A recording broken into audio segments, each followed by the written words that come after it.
أعوذ بالله من الشيطان الرجيم. بسم الله الرحمن الرحيم. يا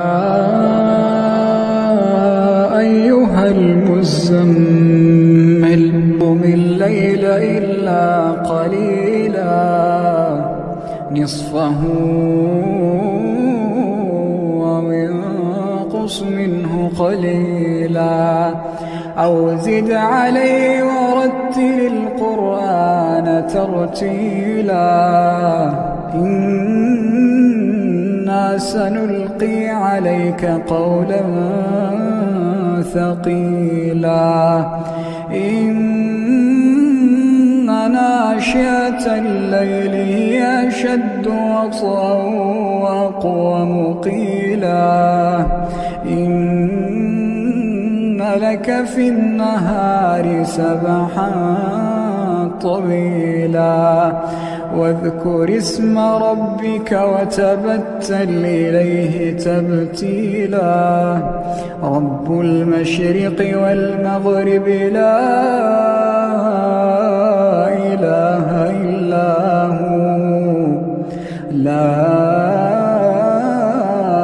إله إلا هو فاتخذه وكيلا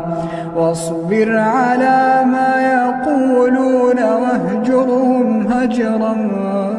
جميلا وذرني والمكذبين أولي النعمة ومهلهم قليلا وذرني والمكذبين أولي النعمة ومهلهم قليلا إن لدينا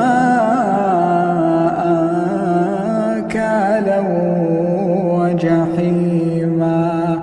وطعاما ذا غصة وعذابا أليما يوم ترجف الأرض والجبال وكانت الجبال كثيبا مهيلا إنا أرسلنا إليكم رسولا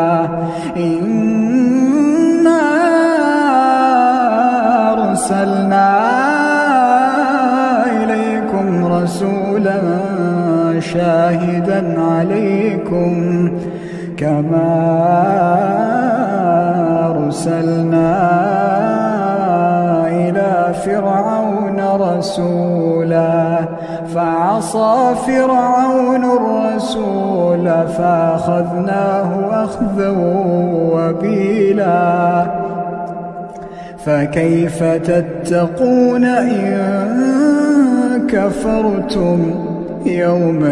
يجعل الولدان شيبا السماء منفطر به كان وعده مفعولا إن هذه تذكرة فمن شاء اتخذ إلى ربه سبيلا إن ربك يعلم أنك تقوم أدنى من ثلثي الليل ونصفه وثلثه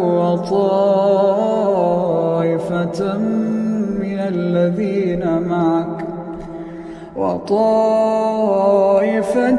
من الذين معك الله يقدر الليل والنهار علم أن لا تحصوه فتاب عليكم فاقرؤوا ما تيسر من القرآن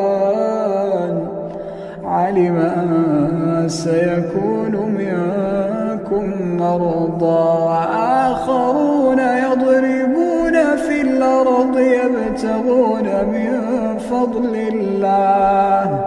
وآخرون يقاتلون في سبيل الله فاقرؤوا ما تيسر منه وأقيموا الصلاة وآتوا الزكاة وأقرضوا الله قرضا حسنا وما تقدموا لأنفسكم من خير تجدوه عند الله هو خيرا وأعظم أجرا واستغفروا الله